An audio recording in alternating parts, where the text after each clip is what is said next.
ako na pabalik-balik, tapos nagsusuka. Pagkatapos ng kagat, after 2 hours, nawala na po yung yung lagnat ko.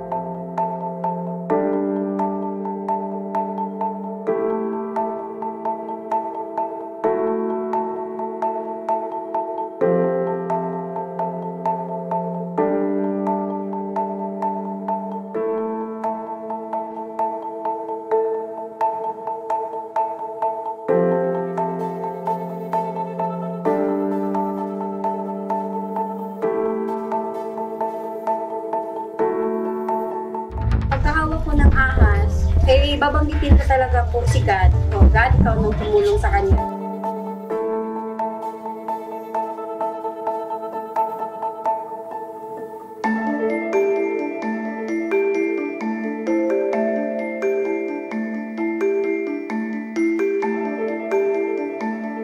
Lahat ng bumalik po dito ay magpapakagat. Tsaka nagdala pa ng iba.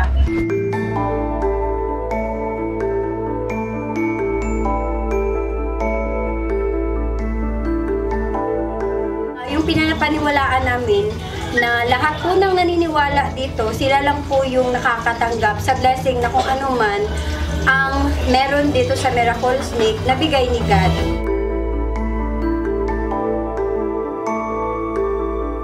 Maaaring mamatay ang isang tao na nakagat ng viper snake kasi pwede itong ang mag-cause ng paralysis or malason yung dugo nila.